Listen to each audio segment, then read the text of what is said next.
Hey YouTube, what's going on? It's a Theban Gamer here, bringing you a Halo Infinite best settings guide. This guide, I'm basically going to show you guys with older hardware how you can get the best visual quality to performance settings, which settings have a big impact, and then which settings are kind of meaningless. So without further ado, let's get into it. So here we have the field of view setting. This is going to be in the videos tab, by the way.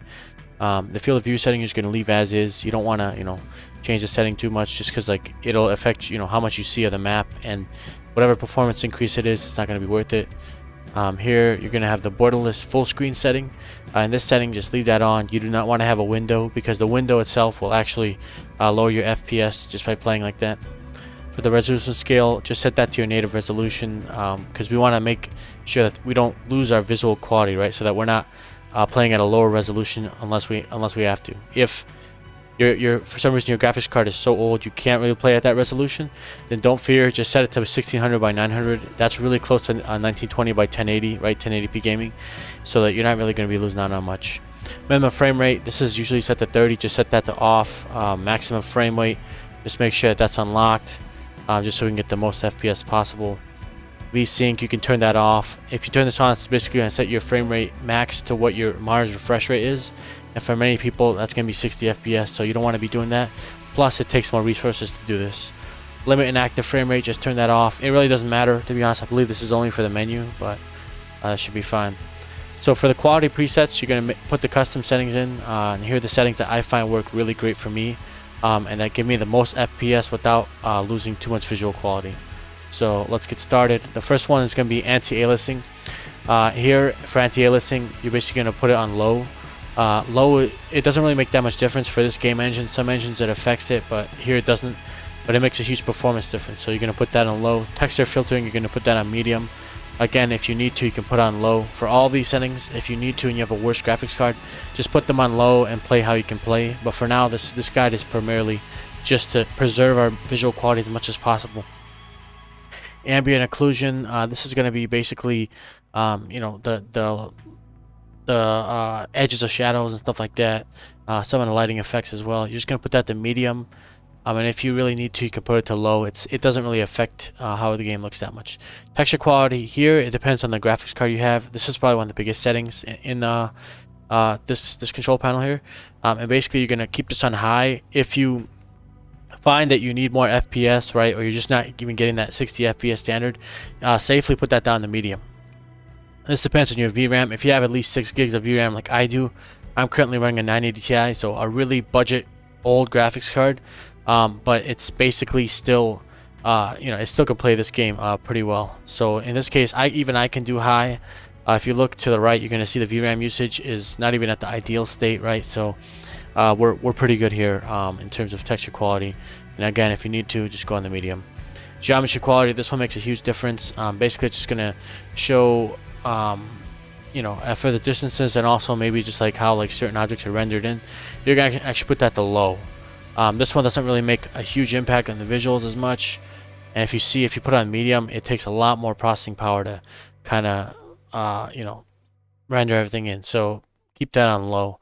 Reflections, you're going to put that to medium. Reflections do play a big difference in how the graphics work, but between medium and high, there's not the big difference, so put that in medium. Depth of field, this is basically the blur when you aim down sights. This one, put that to low automatically. You do not want a lot of blur when you're aiming down sights, and this setting really does not improve visual quality at all. Shadow quality, you're going to put that to medium. Basically, all the shadows that are rendered in the game, this is what the quality is. Between medium and high, it's not a big difference. Just put that to medium. Lighting quality, this one does make a big difference. You're going to put that to high. You just want to make sure that the lights render in well, and you want to preserve that visual quality. So keep that on high. And again, if you need to, you can lower it. Volumetric fog quality, you're going to turn that to off. This really has no real visual impact that you're going to notice while you're playing, right? So just how fog is basically rendered in the game, and how the light hits off the fog and stuff like that, you're just going to want to turn it to off. Cloud quality, turn it to low. Nobody's really sky gazing in the game. Dynamic wind, just turn that to off. Again, this is if you're running through like a foggy area or something like that. Basically the wind is supposed to shift around you and show you an effect. Completely useless, just turn that off.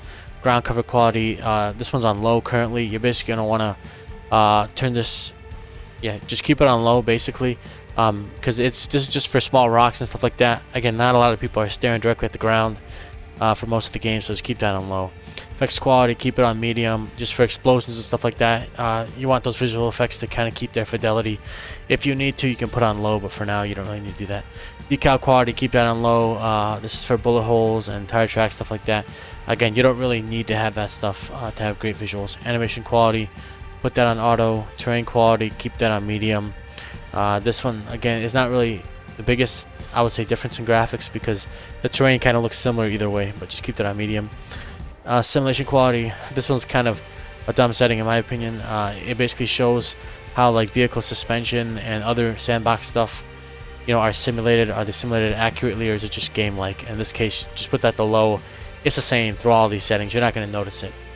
Flocking quality for birds, another ridiculous setting, probably the most ridiculous setting in my opinion. Turn that to off because it uses some CPU to do that, and it's useless. Async compute, I turn this off. If your GPU supports it, you can turn it on.